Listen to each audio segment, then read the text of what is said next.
Hello, hello, guys. Welcome to week 4. This week we are talking about resetting your balance using Detox. I'm going to give you guys a chance to jump on, organize my notes, make sure I got all my little props here to show you later. I think we're good. Good. Hey, Michelle. Hello, hello. I'm using Rabbit Sarah today, which if y'all watched the video on essential oils for inspiration, it's one of my favorites. This is great for focus and clarity and inspiration, but still awakeness, as opposed to maybe like a frankincense or something that would be for calming, right? And so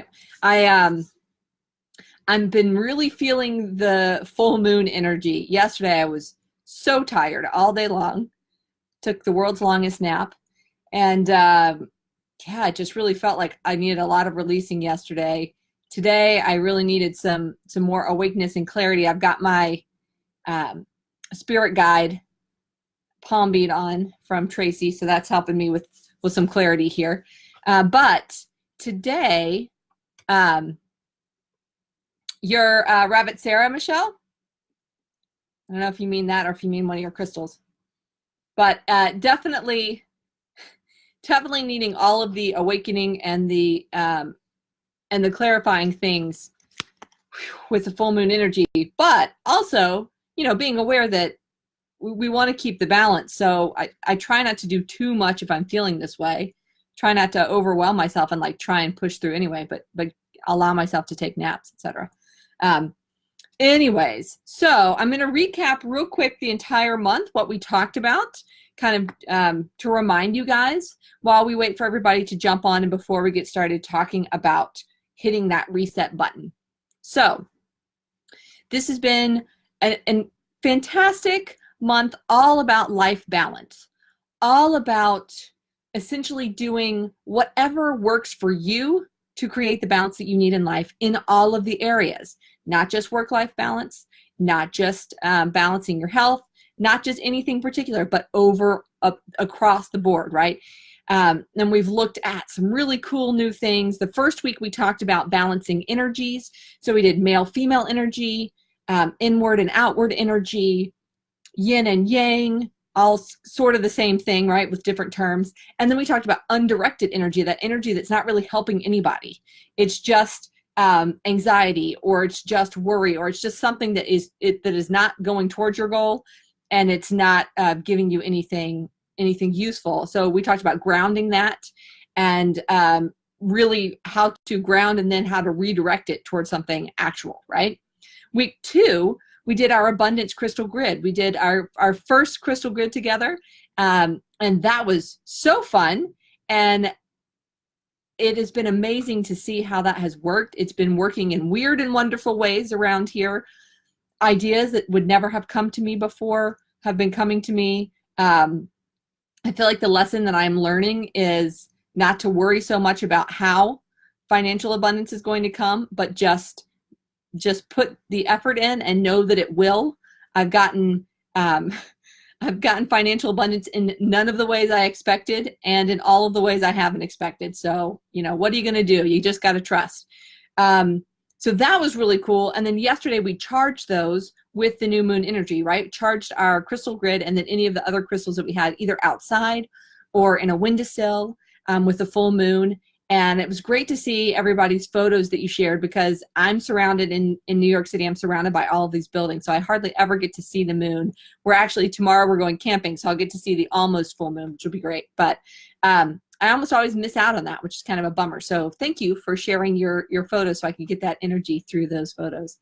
And then week 3, we talked about self-diagnosing imbalances. So what are the ways that you can figure out for yourself where is the imbalance? We went through every single one of the chakras, and so that you had the information that you needed. Then we talked about how to access your subconscious using muscle testing. And that was a brand new tool for a lot of us. A lot of you have not tried that before, so I would be really interested to see if you did any of that muscle testing throughout the week, either to figure out where the imbalance was or to figure out maybe what oil or what crystal or what affirmation to use, what supplement to use, all of that stuff. You can use it either way. I would love to hear how that is working for you, what you felt, questions that you have about that. And this week, I want to talk about hitting the reset button. So life happens and we get out of balance and we look up one day and we say, I'm really tired, or I've gained weight, or I just feel overwhelmed, or something is just not right. I don't feel as happy as, as I did 2 months ago, or whatever the case may be. We get out of balance. It just happens. And the important thing is to know how to stop and reset and get that balance back, right? And so for me, doing a detox has been a super key way to do this. And yes, it absolutely works on a physical health level, but it works on all of the other levels as well. And I'm going to mention that a little bit. Taking that time to detox from your food is going to force you to do resetting in the other areas too. I can promise you that. So, oh, Michelle, you said, oh, you want a bottle from Amy. That's great. Yes, definitely tired, definitely feeling a little bit heavier and or maybe a headache. Barometric pressure causes headaches too, but that moon, that's the same thing as the tides, right? So we're being affected by that. Yesterday, I felt like I was walking through water. And all of that's fine because it's a time to release. It's a time to be a little bit more internal. It's a time to recharge, right? And so all of those things, it's basically like you feel like you need to do that. Well, that's because you do need to do that, and that's part of balance. And in our modern lives, we try and keep chugging ahead, but we need to take as much time as we can and be as respectful of the natural processes that are happening around us as humanly possible. So what I want you to do by the end of this is to have a better understanding of how you could approach doing a detox. You can do it the exact same way that I do, or you can tweak it for yourself. But this is a very strict way of doing it, and therefore an incredibly effective way of doing it. And I wanted to talk about actually this week, an introduction to the Ayurvedic body types, the doshas. And I'm going to actually do that for you in a blog and some next month, because I realized, I needed to do this first. We needed to talk first about something that I do all the time, something I know about really well, and something that just will help. There's no way around it. And so Alan and I have done, I think we did 4 last year. And then this year we had done 2, but once we hit summer so we hit his birthday's in April, my birthday's in May, then we knew we were going on vacation. And so for that whole 6 months in the middle of the year, we hadn't really done one.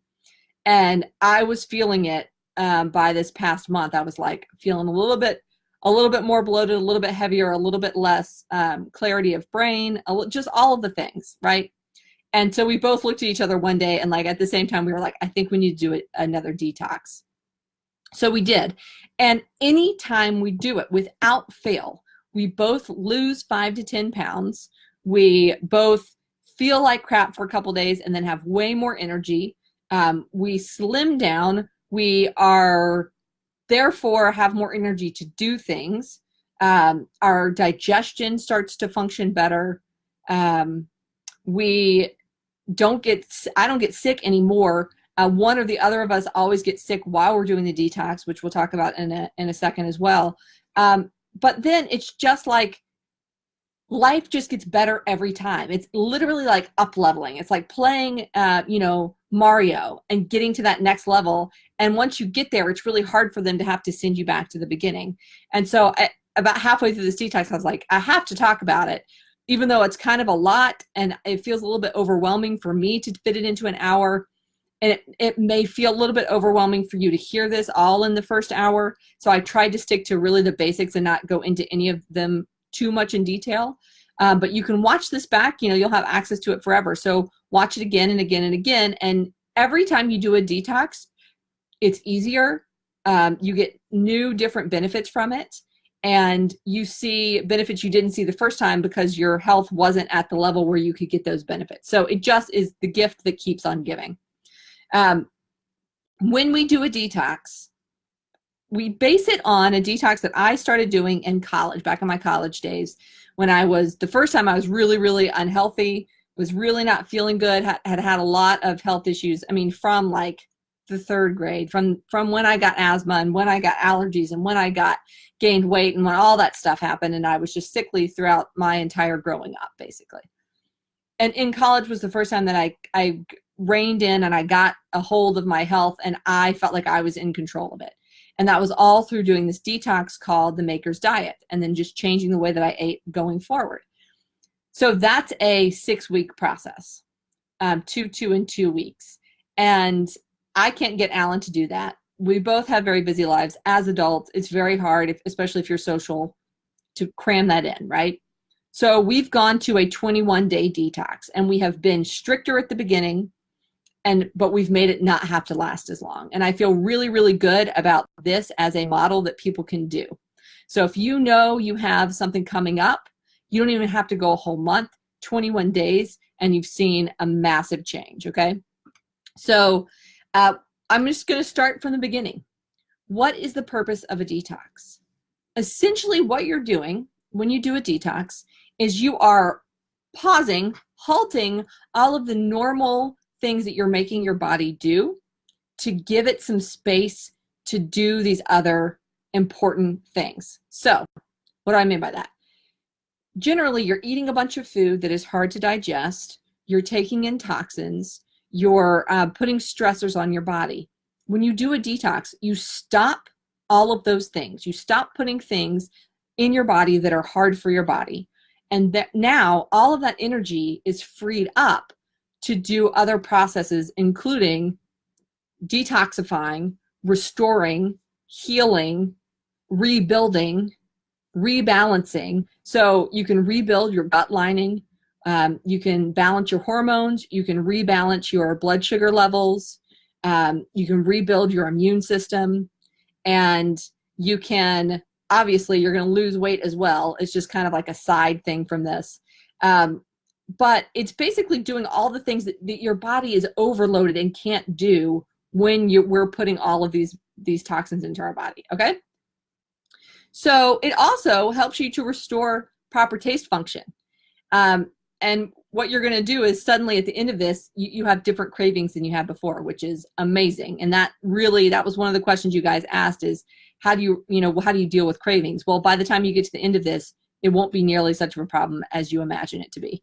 And then just reducing your stomach size, like because you can't just eat anything in the world, you're going to eat less. And by eating less, your stomach shrinks. And then by the end of this, it's hard to gorge yourself because it's just less stretchy. So that's another really great thing about it. Okay, let's talk about cravings for a minute. So Tracy wanted to know, how do I replace sugar and what do I do with the sugar cravings? Like, how do I get around the cravings? And you're going to have cravings for something. It may be sugar, it may be grains, it may be dairy, it may be carbs of some variety. For me, it's always fruit because we cut out fruit at the beginning, which is basically sugar.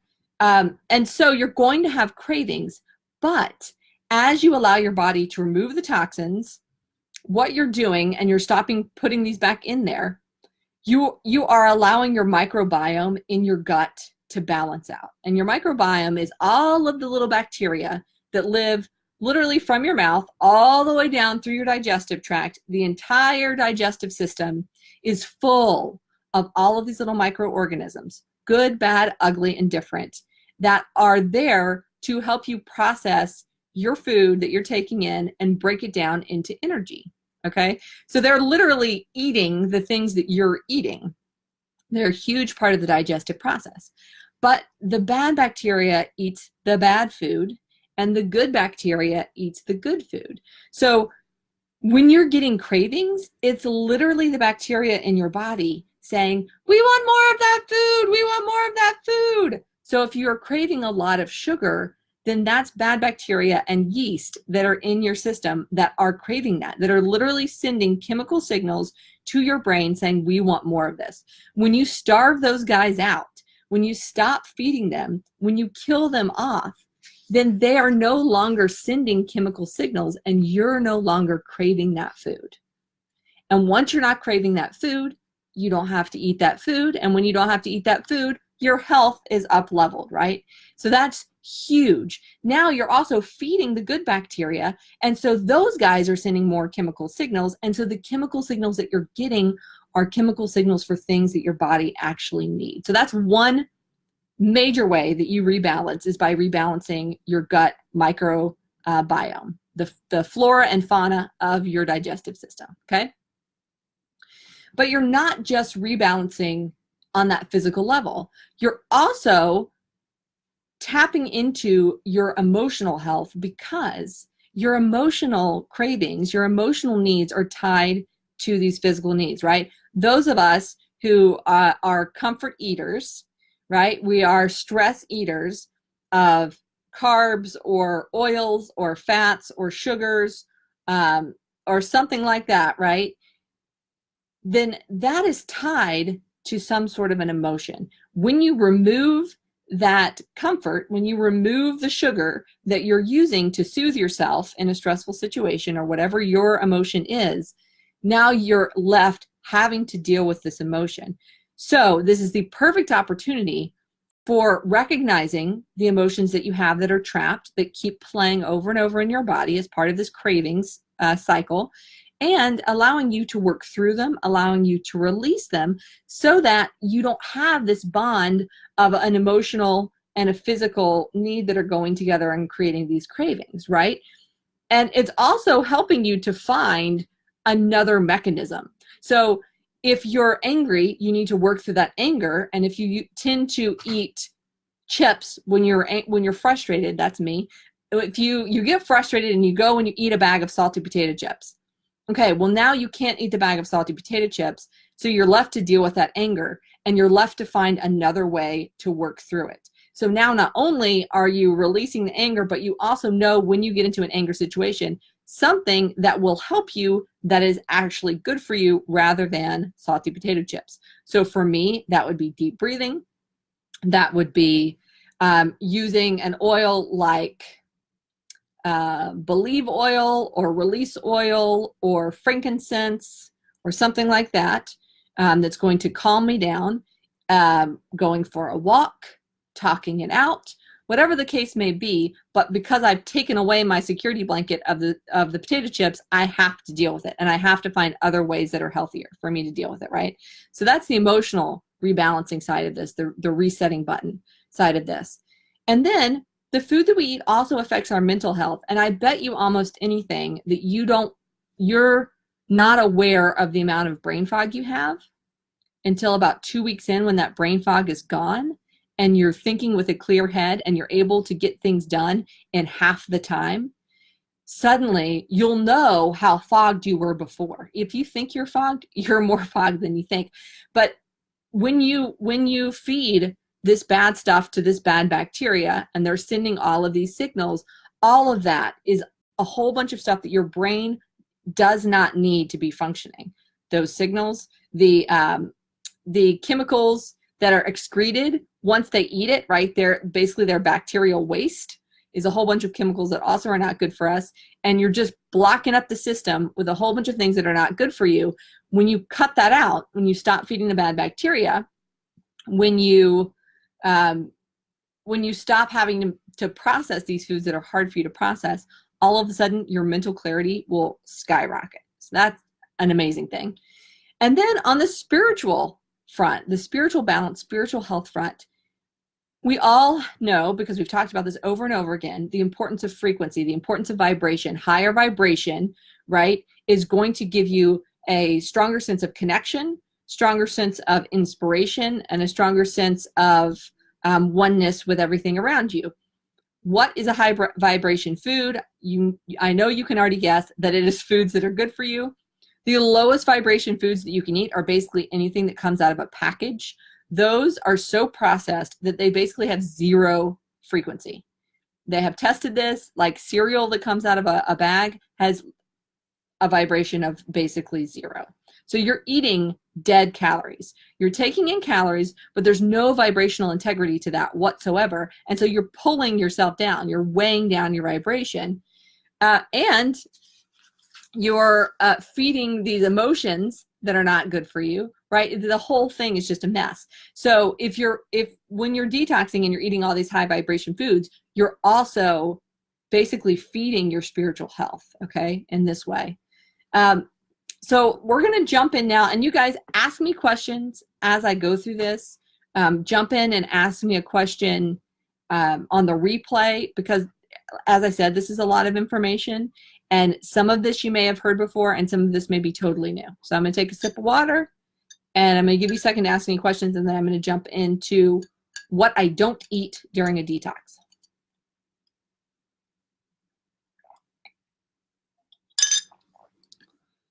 What I don't eat during a detox. Okay. Okay, so it looks like we're all good. So there are some main things that we cut out, and I'm going to describe why extremely briefly. And from there, you can do all of the research that you want or ask me all of the questions that you want. But if I told you the bazillion reasons why you should get rid of these foods during a detox, we would be here for a bazillion hours. And I could talk for a bazillion hours, but I want to keep it digestible for you, pun intended. Okay, so I'm going to say them really quickly, and then I'm going to go back through them. Dairy, sugar, grain, or all of the grains, pork and seafood, processed foods. Dairy, sugar, grains, pork and seafood, processed foods, okay? And then I'll talk about what I do eat, and it'll become even more clear some of the things I cut out. But dairy, why do we get rid of dairy? Now, we all know that there's a ton of people in the world who are lactose intolerant or lactose sensitive. They don't have the enzymes in their digestive system in order to break down lactose. And so when they take in lactose, they can't break it down, and the body says, get rid of it, get rid of it. And then that causes a whole bunch of digestive issues that are not pretty. Plus, you're not even seeing what's happening on the inside. You're just seeing the digestive results, right, of the speed of your digestion, but there's a whole bunch of other gross stuff happening on the inside. Michelle, only question, and I can get back to you. What is what you do for detoxes for picky eaters who don't eat a lot of vegetables? You're not going to like the answer to this.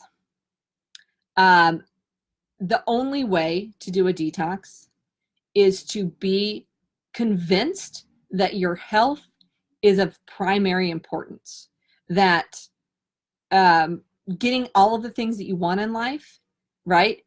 The real way to do that is to be healthy. And so you can either be happy right this second by eating foods that you like and you enjoy, or you can hit the reset button, you can suffer a little bit for 3 weeks, and you can reset your ability to enjoy those foods. So people who don't like vegetables because of all of the things that I just mentioned. There's no biological reason for a person who is born, okay, to at that time of birth not like vegetables, because we need all the things of vegetables. Over time, disuse, the microbiome that we have, all the bacteria that are in there that don't like vegetables because they're the bad bacteria, having eaten vegetables that don't taste good, of which there are tons. And so, from that, yes, it's just like you don't want to eat vegetables, but you're going to have to. Michelle, you're saying it's not your problem, it's Matt's. Oh, I guess that. Because I've had it's almost always, sorry men who watch this back on the replay, it's almost with 90% certainty the man who can't eat vegetables. And to that, I would say man up. If it's a woman, I would say woman up, right?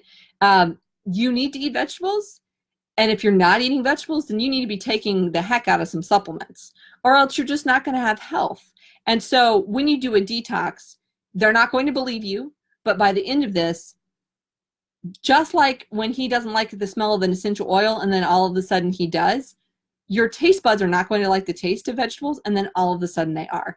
And the thing that you can do to help him along this road is to do some digging in terms of what are some vegetables that he might like, what are some ways to cook them that he might think are fun. Like Alan doesn't love carrots, but if we grill them outside and they get that smoky flavor, that tastes way better, right? I don't love eggplant, but if you do eggplant parm, you know, like eggplant in spaghetti sauce. I love spaghetti sauce, so then I'll eat eggplant.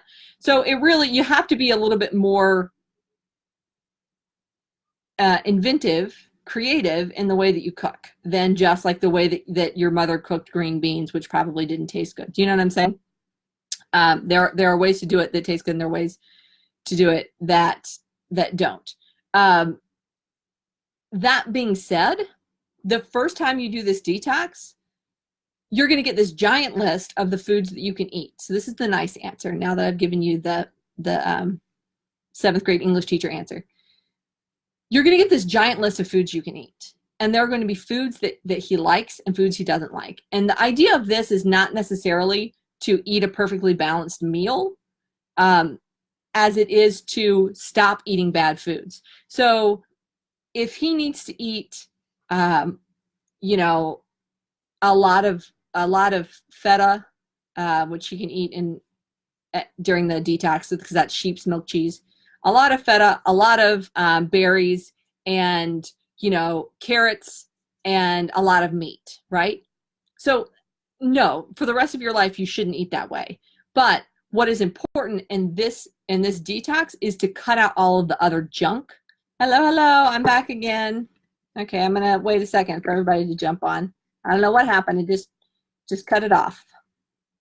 So I was giving too much sass. So basically, when I first started doing this detox in college, I ate very limited amount, like varieties of foods, because there were only so many foods that I liked that were part of the diet. So I would eat almond butter, and berries, and goat's milk cheese, and like a hamburger patty with lettuce and mustard. Like, it was very limited foods, okay, because that was what I would eat.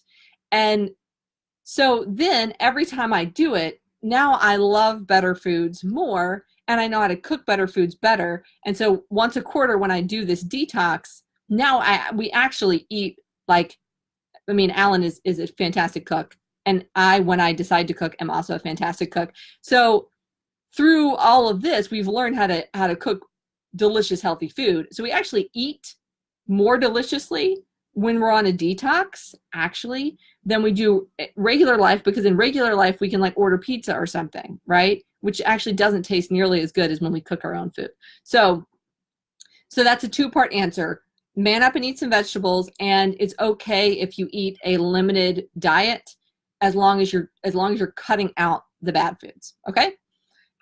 So the reasons to get rid of cow's milk dairy specifically, is that it takes 8 hours for your body to digest cow's milk. 8 hours from the time you drink it to the time you digest it, as opposed to take goat's milk, which takes 2 to 3 hours. It's a much less complex molecule, a lot easier to digest than the cow's milk. So the reason a lot of people can't digest cow's milk is because they don't have the enzyme, and because there's just more to do to digest it. So at the end of this, some people may go back to drinking cow's milk. It's recommended to never drink cow's milk because it's just a huge load on your system. I will let you decide that. I don't drink cow's milk anymore. I did for years, even after doing these detoxes, but it's not, the benefits of not doing it outweigh the benefits of drinking it. So that's a load on your system. And it also, not doing it for 21 days allows you to know whether or not you are lactose intolerant. You may have so much going on that you haven't even identified that that's one of your digestive issues. But if you go without it for 21 days and then add it back in, now you're going to know. You're going to, when you get the runs on day 1 of drinking milk, you're going to know that milk is an issue for you. Okay. So that's dairy. And so you'll see more about what I do eat that is goat's milk dairy as we go. Sugar. Okay. Now, clearly, we all know, quote unquote, sugar is bad for you. However, there's sugar, there's fructose, and what's the other thing? Lactose is a type of sugar. Fructose, sucrose, I'm forgetting the other type of sugar, are in like fruits and vegetables and grains and dairy and all of this stuff. You can't avoid eating sugar, and our body does need sugar, but you absolutely can and should avoid eating white sugar and anything that is high fructose corn syrup that came from corn, that came from any source that is not still a whole thing, right? So ideally, post-detox, you would be eating pieces of fruit, eating sweet potatoes, not eating things that have added sugar in them. That's just never good for you. Our bodies were not meant to process that much sugar. We don't need that much sugar. So the reason when you do a detox, you cut out even fruit, you cut out like almost all sugar intake, is so that you can hit the reset button and allow your body to work through all of this excess sugar, all of this excess blood sugar level craziness, so that you can work through any insulin resistance you have, and you're able to get to a better level, stability level, so that when you do intake sugar, your body is able to deal with it, okay? It's able to process it properly. So that whole thing affects your liver. Your liver actually has to digest fructose, anything that comes from fruit sugar, high fructose corn syrup, and half of what most other sugars are, carbs, is fructose. That is digested just by your liver, not anywhere else. And so that is an extra burden on your liver, which is your detoxifier. Your liver is also a huge part of your hormone regulation. So what we're doing is we're taking the pressure off and allowing hormones to be regulated, allowing detox to happen, and allowing blood sugar to get back into a standard balance, okay? And then grains, and this is not just about gluten. So gluten gets a bad rap, and there are a lot of people who are sensitive to it, and that's maybe because they naturally have a sensitivity, maybe because they have eaten so much of it that your body can't deal with it anymore. Also, the quality of grains that we have today are totally different from the grains that we had even in the 70s, but certainly in the 1900s, 1800s, 1700s. The grain is not the same. It's like almost a totally different beast. And so you have the fact that it's lower quality that we're eating, that some people are now sensitive to gluten, that carbs break down into sugar, right? And so any of the carbs that you're eating is still sugar that your body is having to process. And then it's that the bread products that we eat are usually so nutrient deficient that you're not getting any other benefits from it. If you're eating just bread from the store, there's no benefits to that are outweighing the carb factor, the gluten factor. Whereas if you eat carbs in broccoli, carbs in cauliflower, carbs in berries, there's antioxidants, there's vitamins, there's minerals, and all of these things that your body needs, and it's all wound up with this fiber, and it's all naturally the way that it's supposed to be, and your body's able to process that, right? Okay, so we got dairy, sugar, grains, and then pork and seafood, which I don't know if you guys might have been surprised to see this. So, pork is the other white meat, right? And you have seafood, which is the Mediterranean diet and supposed to be low cal and all this stuff, but essentially, pork and seafood and fish like catfish, fish that don't have scales, are bottom feeders. Okay, they literally, the shrimp eat like the littlest things in the ocean, and they're literally like eating the poop of other fish, essentially. That's gross, but they're basically the trash cans of the sea, okay? And pigs are the trash can of the farm. And if you have a pig that is grown like on a farm, fed correctly, pastured, all of the stuff, totally different situation, but almost nobody is eating that unless you're getting it at the farmer's market. So pigs are basically fed just disgusting stuff.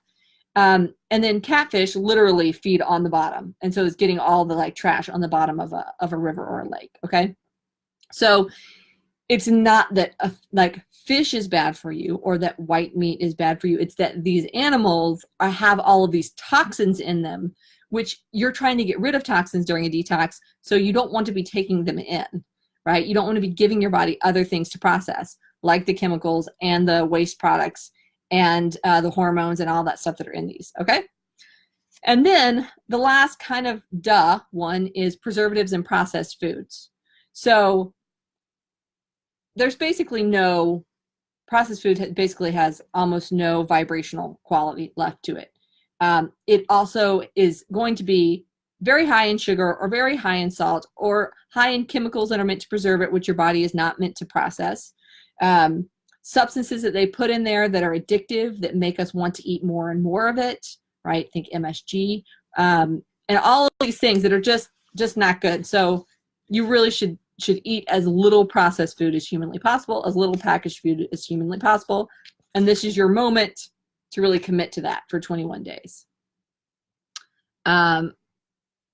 Let's see. Let me see what Michelle says. Oh yeah, when you take that much time with the pig, I mean, I guess any animal you kind of hate to kill it, right, on the farm.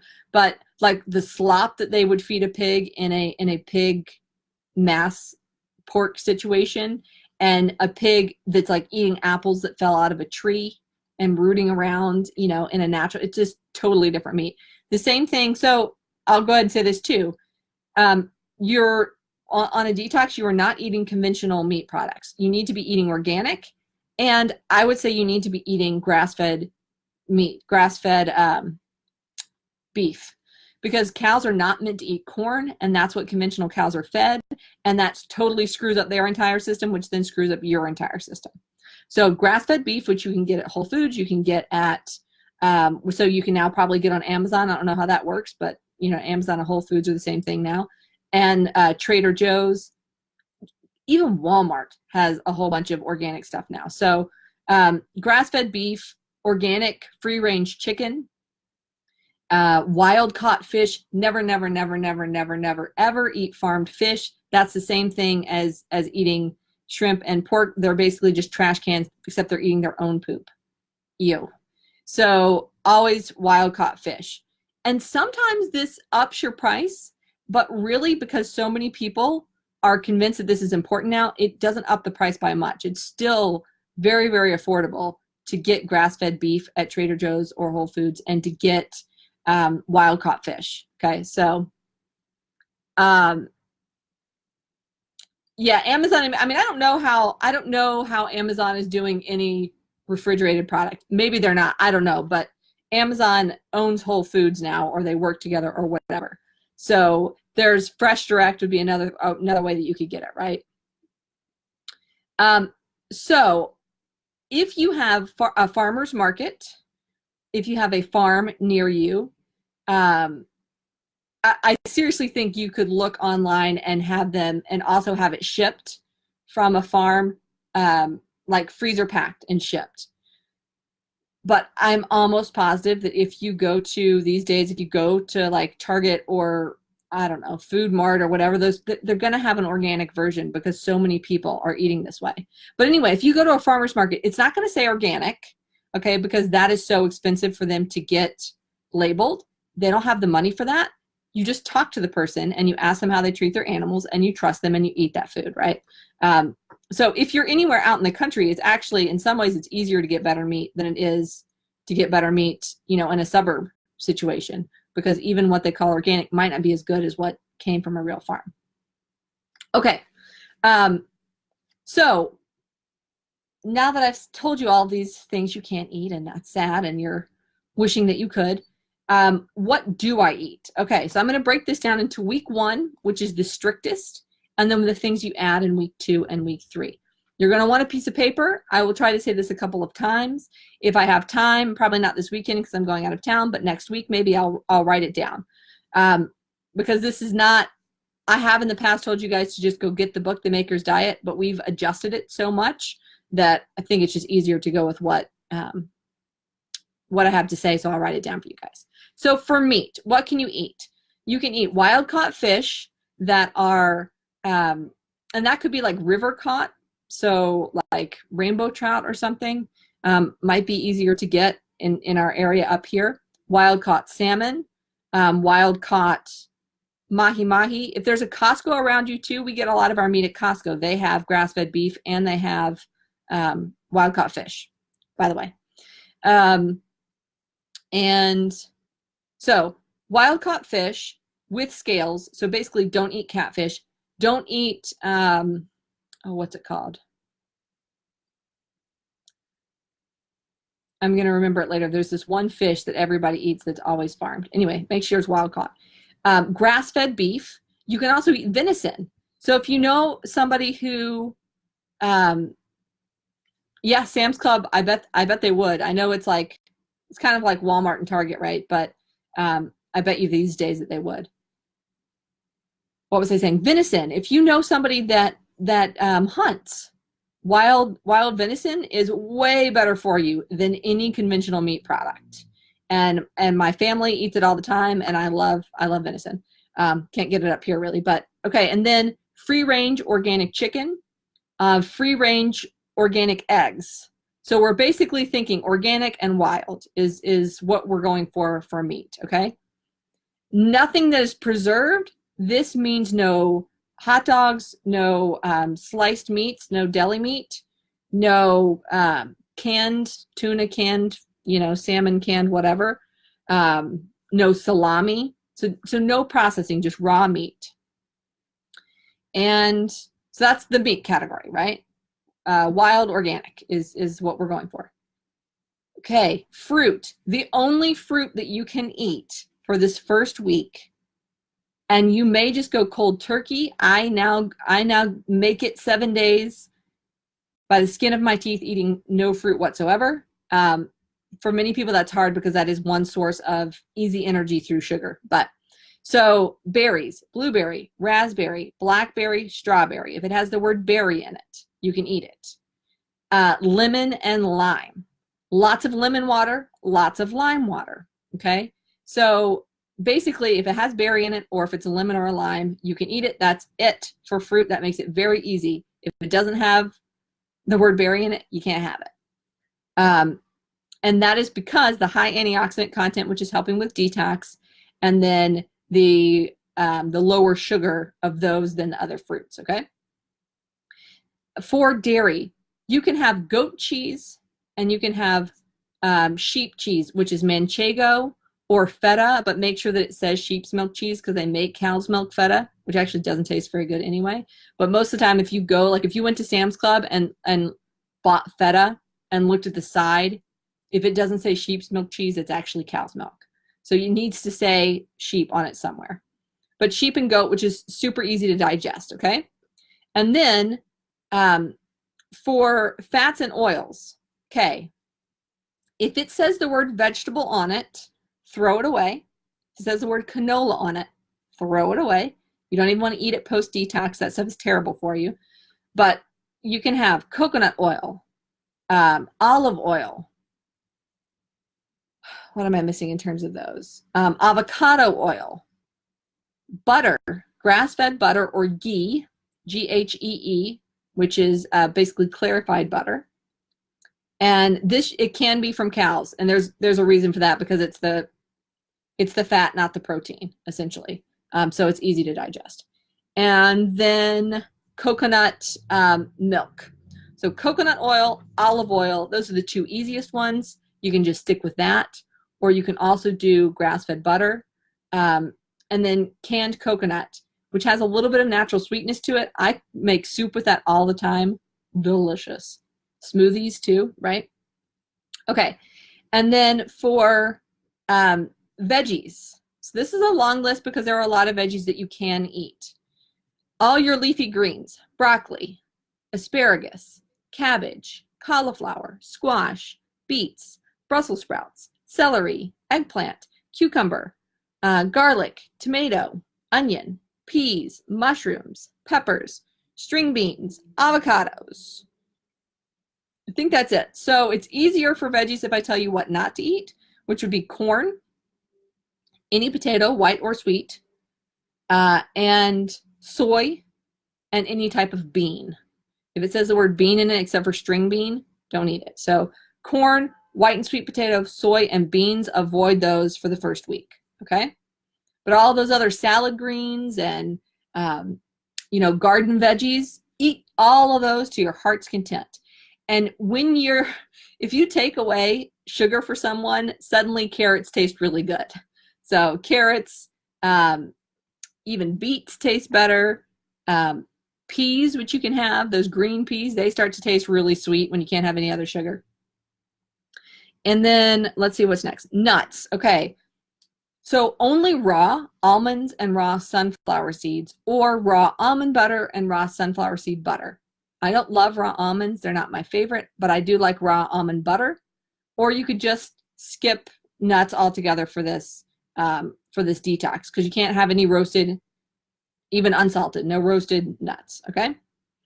And then beverages, water, that's pretty much it. Water you can have herbal tea, so peppermint tea, like pomegranate tea. What would be another? Like rooibos tea, so like a rooibos chai tea, which doesn't have any black tea in it. It's just herbs, basically. So any herbal tea you can have, and you can have water, and you can have San Pellegrino, and there's the one other one, which I can't remember the name of it, but just stick with San Pellegrino, which is a natural sparkling water.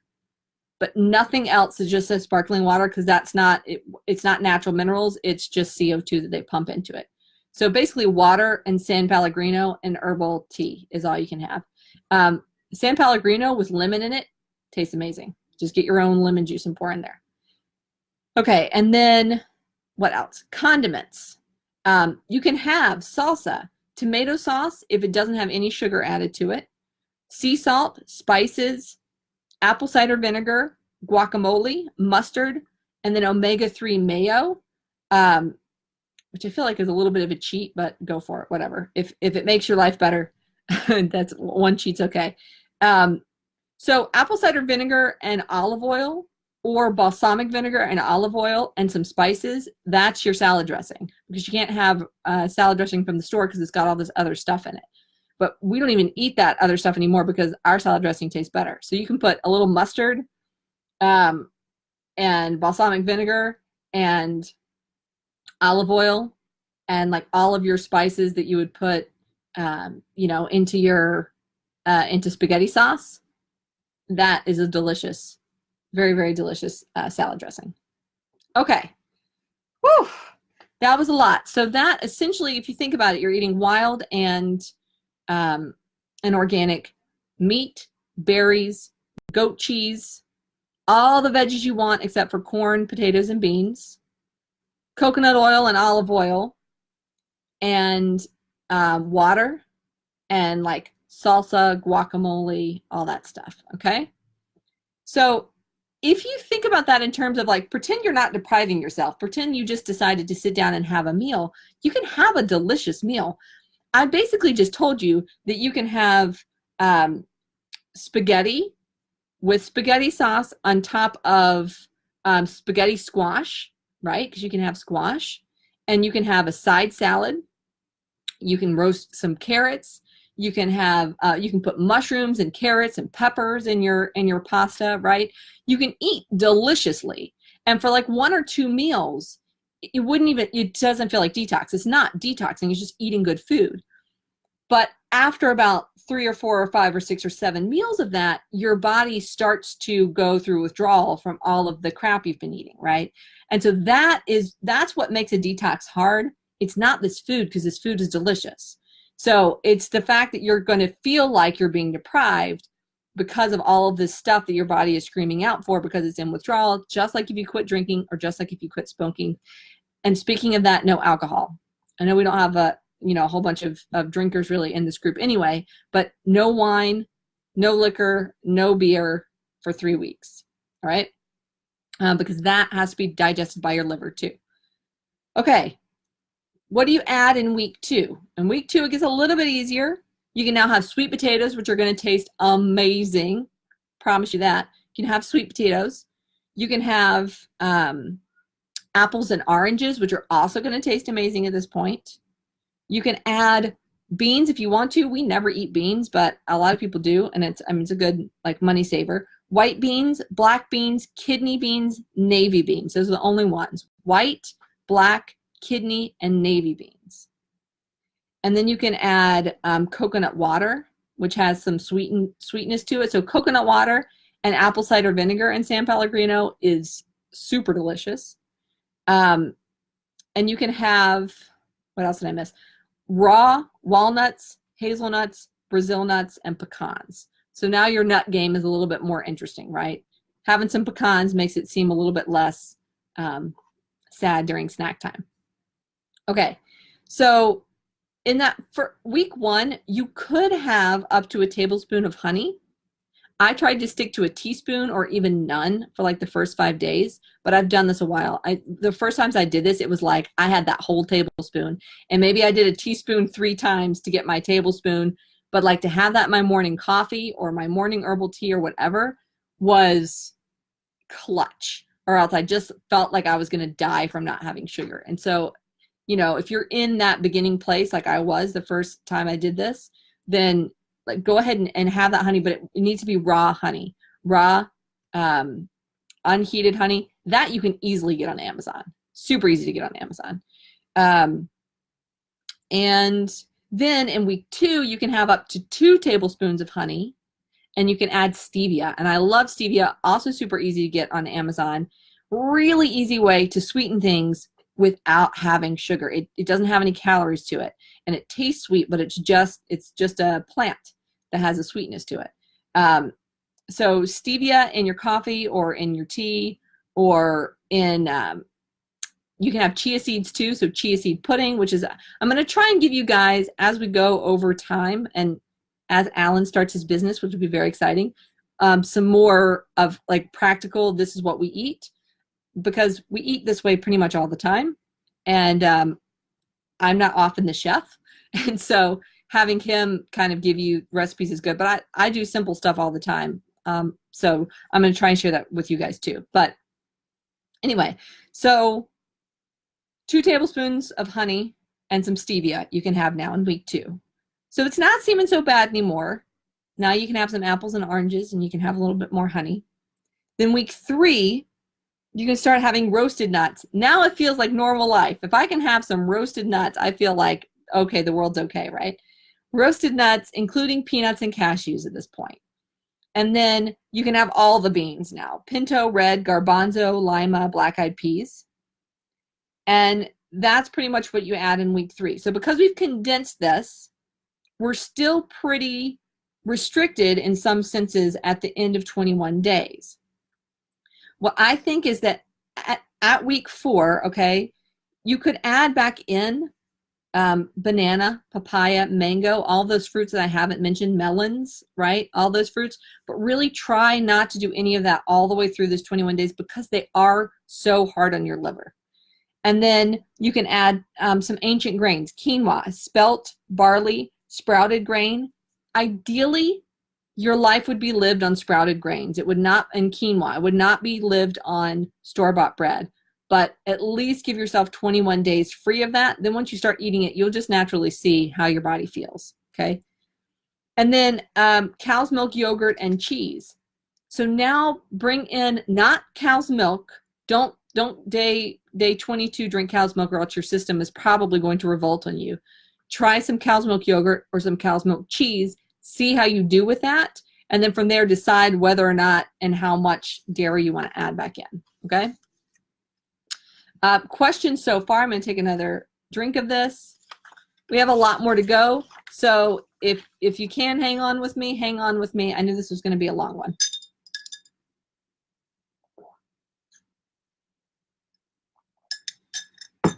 Okay. Next thing, what to expect when you do a detox. What to expect when you do a detox. So basically, you're keeping your system from having to do all of this normal stuff that it was having to do. You're easing it up. You're putting less pressure on it so that it can rebuild, rebalance, remove toxins, all that stuff. So what I want to focus on today, there's a lot of rebuilding that happens in your digestive tract. But what I want to focus on today is the liver, because Michelle and I have particularly talked about that. And I think it's really an important aspect of this that we don't understand. We know digestion has to do with our gut, right?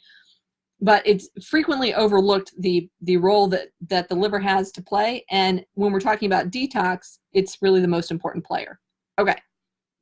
So your liver has over 500 functions in your body, over 500 things it is responsible for. And here are just a few of them. One would be to clean the body by metabolizing all of the hazardous substances that you put into it. If you put a chemical in it, if you put a heavy metal in it, if you put a structure from a food that it can't break down, it's got to go through all of that stuff. Fructose, half of most other complex sugars. It's having to go through any of the hazardous substances that you're putting through your body, metabolize it, and get rid of it. Okay. Second thing, aiding in digestion by creating bile. So your liver creates bile, which is basically an aid to digesting fats. And then that gets stored in your gallbladder, and then that goes into your digestive tract, and that's how you digest fats. Now, so gallbladder issues are often the same as with liver issues, because it's storing that bile, and if you get too much cholesterol or fat in the liver, that ends up becoming gallstones.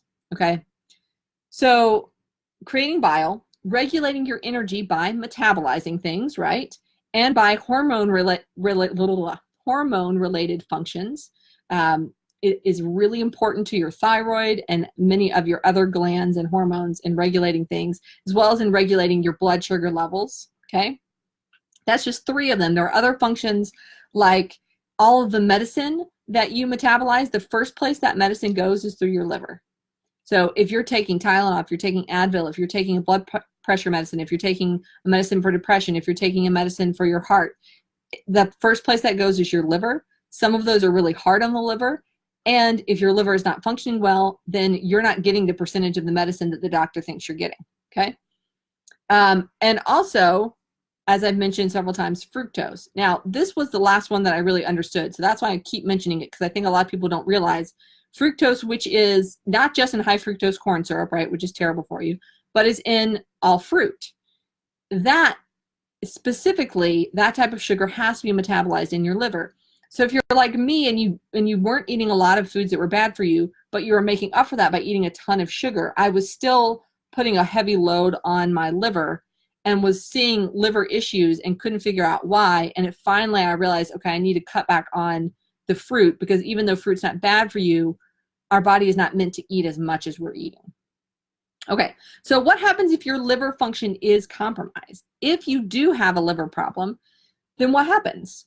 Toxins start to not be processed properly. They're not metabolized, they're not gotten rid of. Now your body is storing them first in fat, then in your joints, and then in your muscles. So if you are overweight, it is highly likely that a lot of that has to do with the fact that your body is not processing toxins, so it has to put it somewhere, so it puts it in your fat. The same thing happens if you're sick and your immune system is not strong enough and it can't heal you, it can't get rid of the bacteria or the virus or whatever it is, then as a last-ditch effort, it will store it into fat cells. Okay, so now you feel bloated, you feel overweight, and it's not because you're a bad person or whatever, the case people think. It almost always has something to do with your body protecting the organs from all of those toxins that would be killing the cells. They stick them into fat cells. Okay. Then you also, if it's not working well, you're creating less bile. Now you're not digesting your fats as well. So now what happens to your fats? If they don't flush out of your system, now you're storing that as fat, right?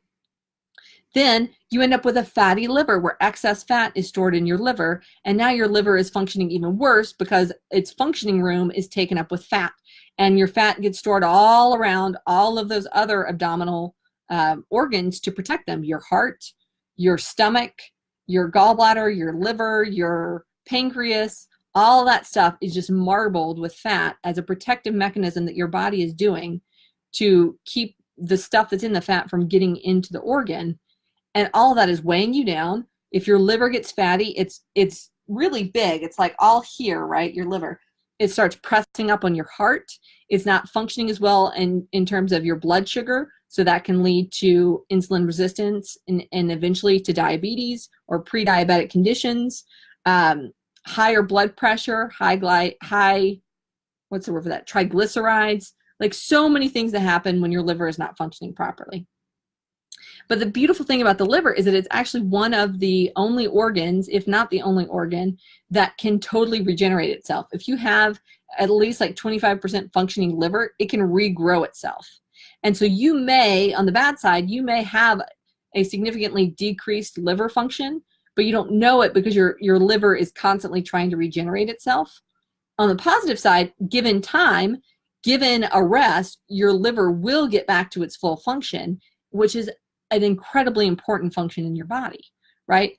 So during detox, we're getting all this gross stuff out of our system, right? The fat cells are opening up and releasing stuff into the bloodstream, releasing the fat into the bloodstream, but also the toxins, the bacteria, the viruses, the chemicals, the heavy metals that have been stored in there.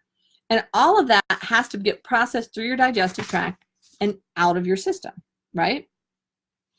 Well, so that does a lot of great things. You lose weight, less pressure on your immune system. Your immune system is not having to fight all of these things all the time, so it can fight new invaders.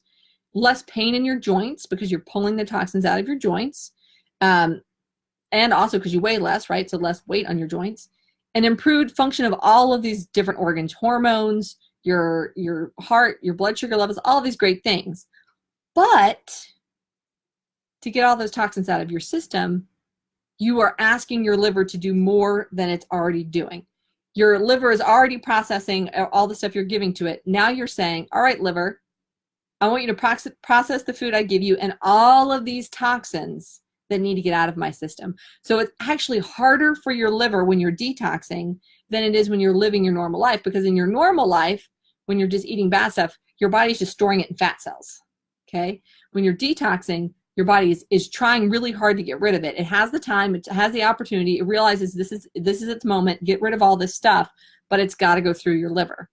And so reducing the burden on the liver by getting rid of the sugars and the carbs and the bad oils and the toxic meat and the preservatives and all that stuff is going to really help your liver be able to take on this load. And also adding supplements that are particularly for your liver and also particularly for getting the toxins out quickly is going to be key to a detox that's really effective.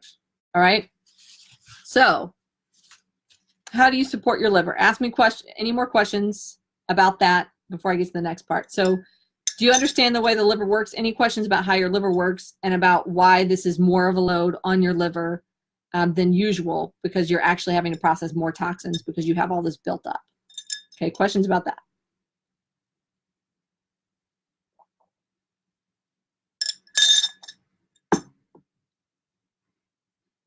Okay, so if not, some foods that you can eat or some herbs you can take that are good for your liver. Just so you know, as you're taking your daily regimen of eating, what's the stuff that's going to be helpful for your liver? So milk thistle, turmeric, and dandelion, okay, are like a power trio. There's a lot of supplements that are for your liver. But you can eat dandelion greens, you can add turmeric to your food, you can do turmeric like hot milk, yellow milk or something, I forget what they call it. But it's basically like turmeric in hot coconut milk with spices, stuff like that, which actually tastes really good. Or you can take a supplement, but milk thistle, turmeric, dandelion is very cleansing, and the dandelion is diuretic and it gets all that stuff out fast, okay? In terms of foods to eat, sprouts, salads, all the bitter greens, collard greens, mustard greens, kale, spinach, parsley, all of those are also foods with a lot of B vitamins, which is great for your liver. So those foods and sour foods like lemon and lime and apple cider vinegar are fantastic for basically stripping the fat out of your liver. They help your liver and gallbladder to pump the bile and pump any of that extra fat and cholesterol out of your liver and down into your digestive tract where it can get out of there, okay? So sour foods, bitter foods, milk thistle, turmeric, dandelion, and then in terms of oils, medium chain triglycerides. So we're talking about processing fats, right? The fats that are easy on the liver are the medium chain triglycerides, which are basically coconut oil and butter or ghee. So that would be why to focus on coconut oil, butter, and ghee when you're cooking and not on the other oils, definitely not on the vegetable oils, which are terrible for you for many, many reasons, which I can explain if you want to know. But anyways, okay, so that's food stuff you can do. But adding all of those foods on top of just trying to not eat the other bad foods is asking a lot, I think, to say, don't eat foods that you like but you can't have, and then like eat a whole bunch of collard greens and kale is asking a lot. So I tend to just use supplements that I wouldn't use standardly every single day, but that I add to my diet just for the purposes of detox. Okay, so my first example is actually what I've been drinking while we've been doing this. I'll finish it up here. This is just apple cider vinegar mixed with water, okay? Apple cider vinegar, like I just said, really helps your liver to cleanse itself, to get rid of all that, any extra fat that's in there, okay? Lemon is the same thing. So starting your day with warm lemon water or warm apple cider vinegar, or in the middle of your day, maybe some San Pellegrino with some apple cider vinegar or some lemon in it, hot herbal tea with lemon in it, a shot of apple cider vinegar really quick to get it down, apple cider vinegar with like cayenne pepper. That's really good for you. So just like getting that into your system. You can take apple cider vinegar pills too, but you might as well just take a shot. Okay, that is incredibly, incredibly beneficial for your liver and super easy. Besides that, the next thing is another, so that I do a lot. That's kind of whether or not I'm doing a detox. The other thing I do, whether or not I'm doing a detox, which I believe is a non-negotiable, is a probiotic. Okay, so I use the Young Living one, which is Life 9, and I've tried them all, and there are only 2 or 3 on the market that I like, and this is one of them. So Life 9 probiotics. Probiotic is essentially putting good bacteria into your gut so that you have a happier gut microbiome. You're giving your gut all of the good bacteria it needs to digest and break down all of that good food that you're taking in. Meanwhile, you're making it not a happy place for all the bad bacteria by not giving it all that sugar and stuff. And so it's helping you to balance out that system of flora and fauna that's in your digestive tract. Okay, if you take a probiotic for 30 days and then stop taking it, you will notice a huge difference in your regularity, in your digestive function. I can promise you that. Once you get on it, your digestive health, you will be able to tell a huge difference based on whether you're taking it every day or not. So it's really a non-negotiable just all around for just good digestive wellness. Okay, then the next thing, specifically for supporting your liver during detox, you don't have to take this all the time, but during a detox, is something like Juvatone. Again, this is a Young Living supplement. There are a lot on the market, very, very much like essential oils. They are not well regulated. And so pick a company that you trust. In this case, I trust Young Living. Pick a company that you trust and stick with their supplements, because there are so many that it's just crap, that you're not helping yourself and you may be taking in stuff that you don't want to take in. But so Juvatone, which has a whole bunch of stuff that's really, really good for your liver, but I'll read a couple things that we have talked about. So choline is one of the things that's found in those bitter vegetables. Alfalfa sprouts, parsley, echinacea, lemon peel, and a whole bunch of other oils, rosemary oil. So there's a lot of things in here, all of which are good for your liver, and I won't go through all of them because then you'll start asking me questions about what are all of the herbs that are good for your liver, and you really can Google that. It's not that hard. But anyway, so Juvatone I take, and then mixing that with something that is going to help flush my system more quickly. There are pills that you can take for this. Comfortone is one that Young Living has. I prefer this little guy. I've gotten used to over the years using burdock root or things like that. And so it doesn't bother me to drink this. It doesn't have a great taste, but I just swig it in the morning. And it's one less pill to take. But this has things like red clover, Oregon grape, Cascara sagrada, prickly ash, burdock root, buckthorn, Roman chamomile, thyme. If you look up any of those, are basically speeding digestion. Get that stuff out of here. And so that, if you take that in the morning, then you're helping yourself flush your system throughout the day, okay? And again, remember this power duo is really helping your liver to function as quickly as possible, as effectively as possible, and getting that stuff out of your digestive tract as quickly as possible. If it stays in there, if you're backed up and it can't get out of your digestive tract, it goes back into the bloodstream and goes back through your liver, and your liver is doing it all over again. So you want to support your liver to detox, and you want to support it getting the heck out of Dodge, okay? And then, this I did not know until recently, and this is a game changer for me. Sulfur. Okay, so sulfurzyme in this case with Young Living, but it's essentially MSM, methyl sulfonyl methane, which is a natural form of sulfur, okay? What sulfur does is it binds to some of the nastiest types of toxins, so like heavy metals, things like that. So when you're pulling that stuff out of your fat cells, things that may have been in there for 20 years, if it's been, you know, that long since you gained the weight that you've gained, or since your health problems started, or since you've been eating a healthy diet, right? However long you've been eating poorly, those toxins have been in your system. And so when you pull out some of these toxins, they're really bad for you. Even going back out, it can damage your cells. So sulfur binds to some of the scariest ones, like heavy metals, and gets them out of your system without harming you on the way. So if I take anything that is to detox me, if I'm doing a detox, or if I'm taking Juvitone, I'm always taking sulfurzyme, because I want to make sure if I pull that crap out, that it's not hurting me on the way out of my system.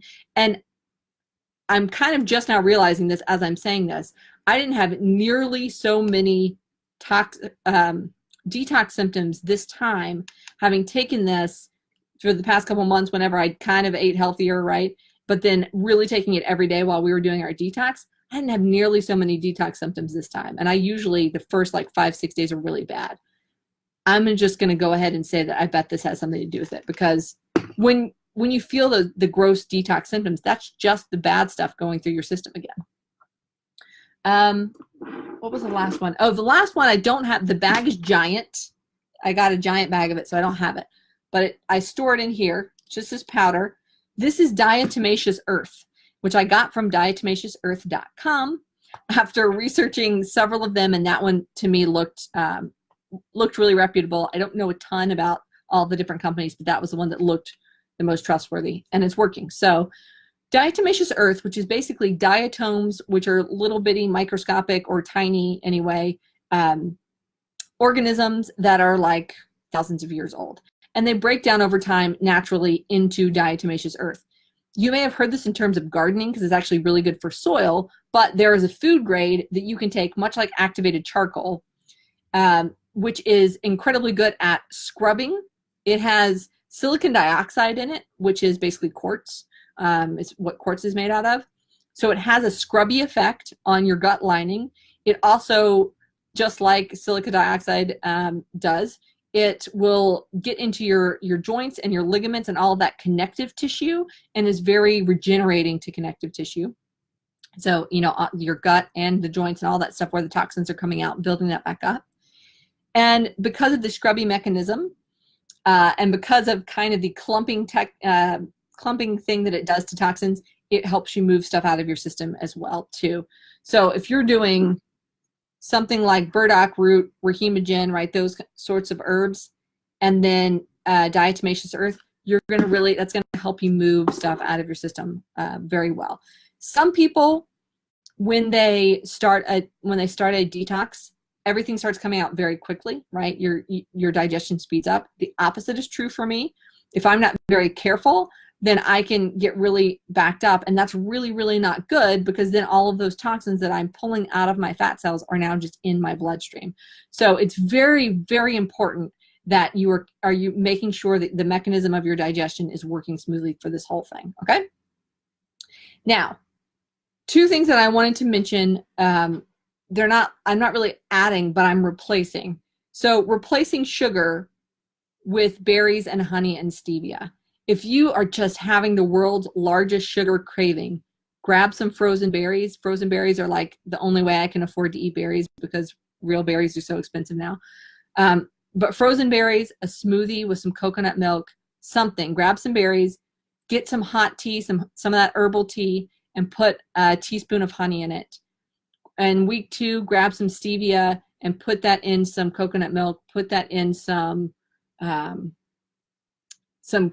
cacao or cocoa, which doesn't have any sugar in it. Heat that up with some water. Put a little stevia in that. It's like hot chocolate. So there are things that you can eat that have some sugar content to them. Roast carrots, right? So to give you that ability to feel like you're getting a little sugar, but it's still good sugar for you, okay? And then replacing alcohol with kombucha. So I don't know if you've ever had kombucha before, but it's that fermented beverage that you can get at the store now. And I almost got a bottle, but I forgot. I left it in the fridge.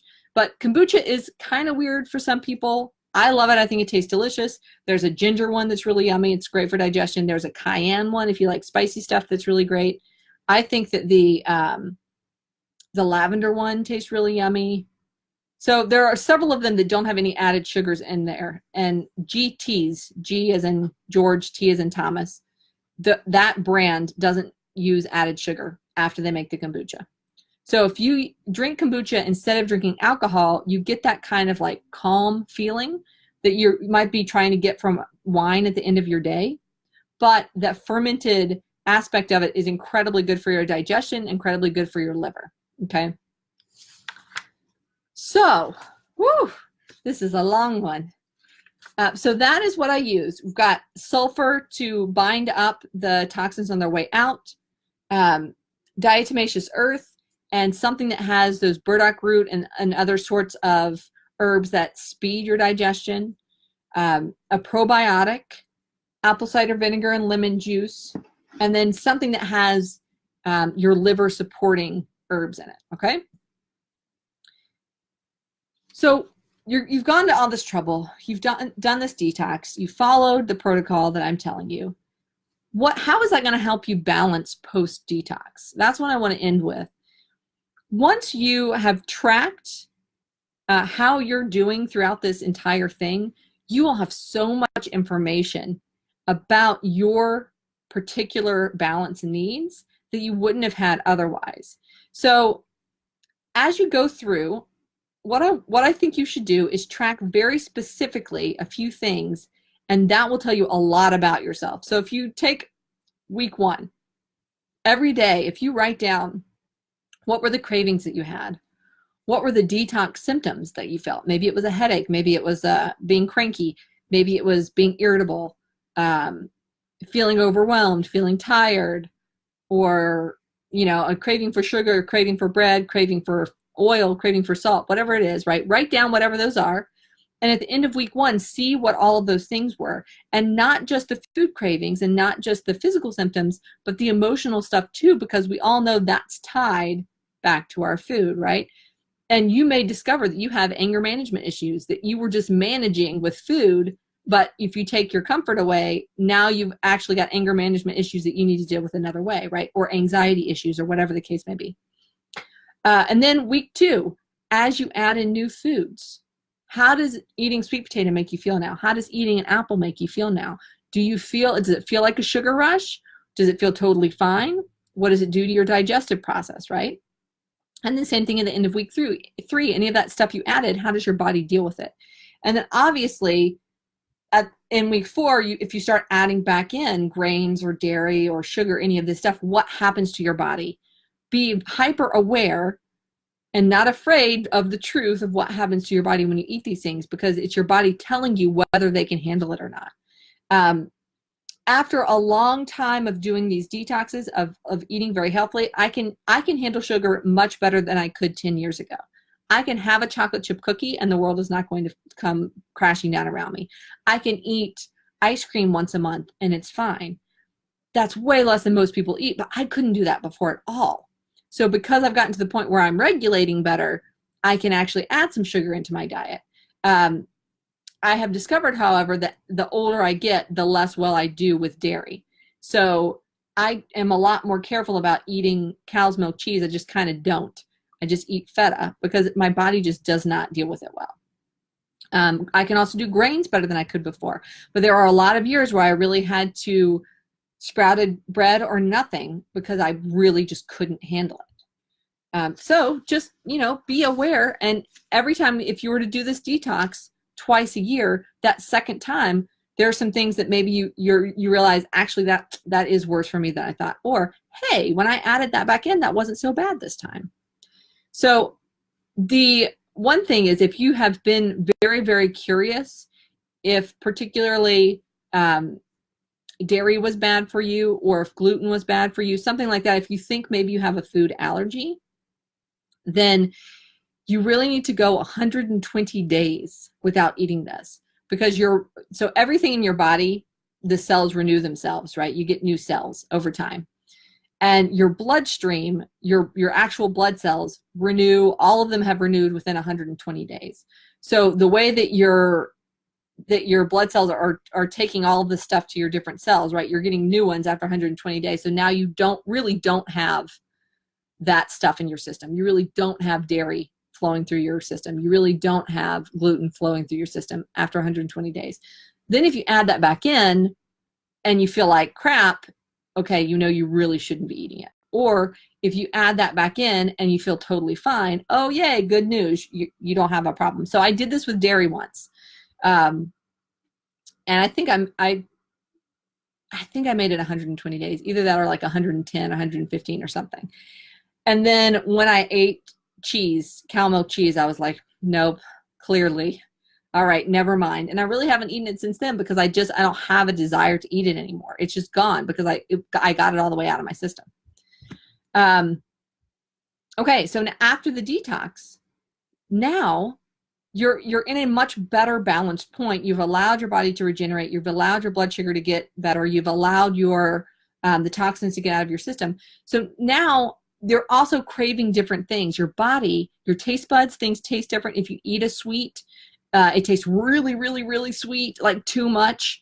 And so if you start to get back into a place where you're having the same old cravings you were having before, this is now a sign that you're out of balance. This is now a sign that something has gone awry. And that's how you know, okay, either I know I just need to stop eating that food, or I know I need to deal with my emotions on this, or I know I need to do a little thing. Or you could just stop and say, you know what? I'm just going to do another detox. I'm going to start over. And so that's why I like to do it once a quarter, because then, if I eat pasta and cake at 3 people's birthdays, and if that unbalances my system, it's okay, because within the next 3 or 4 months, I'm going to do a detox, right? So it really allows me, as somebody who has had a lot of restrictions on my diet for a long time, it allows me to enjoy myself more, because I know how to get myself back on track. And that's a really freeing thing. Let's see, what else? Yeah, I mean, and now if you know what it does for you for 21 days, think about it. If you get just a little bit off and do it for 5 days, and you can reset yourself faster, is the other way to do it too. So a lot of times between the detox, we will do 5 days on, 5, and then 2 days off. So we'll cheat on our weekend, and then we'll eat really healthily during the week, and then we're really pretty much in balance the whole time. Okay, so that was a lot of information. I know it was. I'm going to write some of this down for you guys. I want you to ask me questions as they come to you. We could talk about repairing your digestive tract. We could talk more about blood sugar. We could talk more about toxins. We could talk more about all of this.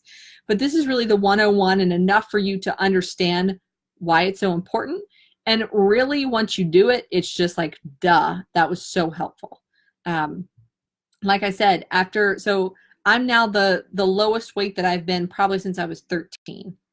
And it wasn't because I constantly was losing weight, but I would lose 10 pounds in a detox and level out, and then lose 10 more pounds in a detox and level out, and lose 10 more pounds in a detox and level out, and maybe gain some back as I went to the Philippines and ate all of the Filipino food and all that stuff. But basically, every time I lose weight, I'm gaining health, not because my weight is a target, but because I've had this weight on me since I was 13, And so I have toxins and viruses and bacteria and all this gross stuff stored all over my body from all of that time.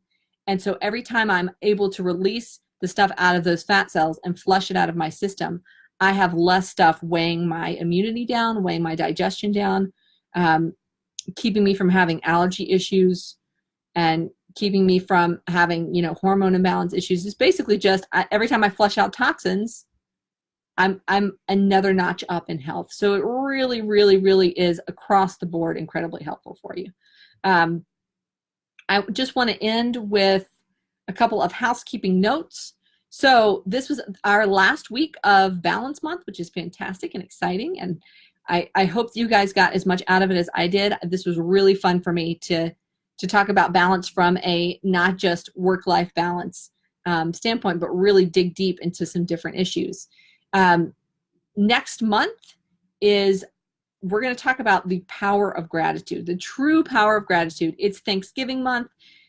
Even in the most commercialized ways, people are going to be talking about gratitude, but I want to talk about it for real, for real. I want to talk about the everyday gratitude, the difference it makes, how to express gratitude to people, the ways that other people receive love and gratitude, and how you can make sure you're matching with those people. So like some really, really deep and different new angle stuff. So I'm really excited about it. I hope you guys are too. I had the mentor meeting last week where we all got together and we talked about what we wanted to share. And so there's a ton of great stuff on the docket for next month. And the final thing is, guys, if you are enjoying this group, if you are getting a lot out of Ivy and Light, the teaching that I'm sharing, the teaching that the mentors are sharing, please do me 2 favors. When I post something on YouTube and I link it, like and subscribe. Takes 2 seconds, and it will help us to spread Ivy and Light to a wider audience that is not just within the Facebook bubble. And the second one would be the Patreon page. Share that with your friends. You probably know people who aren't, super into Facebook. You also know people who don't want to do daily coaching like we do. People who would just get a lot out of even the free content. Send them to the Patreon page. It has all of the videos, all of the free videos, and a way to access all the videos that have been stuck in Facebook for forever, like this one if you're watching on Patreon now, that have been stuck in Facebook and are now available to everybody. So send them there, let them get all the benefit of it, let them decide if they want to support, if they want to be a member. I never want anyone to commit to something that they don't, feel good about, feel passionate about. But I think that there's so much that we have to offer, and the wider audience that we can reach, the more value we can bring, because the bigger community we can have, the more we can see each other growing. So please do me that favor. If you're enjoying Ivy and Light, of helping me spread it through YouTube and Patreon, it is super, super greatly appreciated. And I love each and every one of you. Thank you so much. Thank you for sticking with me throughout this video, for listening to me and my very strong opinions about food and detox. And ask me any questions that you have. If you disagree, that's okay. We can have a conversation about it. If you agree but you're confused, we can have a conversation about that too. I just want to help you guys get some of those health benefits that I've been able to get over the years from detoxing, and I hope that this helps. So love you guys very much. Have a fantastic weekend. Enjoy your Halloween weekend, which I'm sure this is when most people are going to celebrate, and I will see you guys next week. All right? Bye.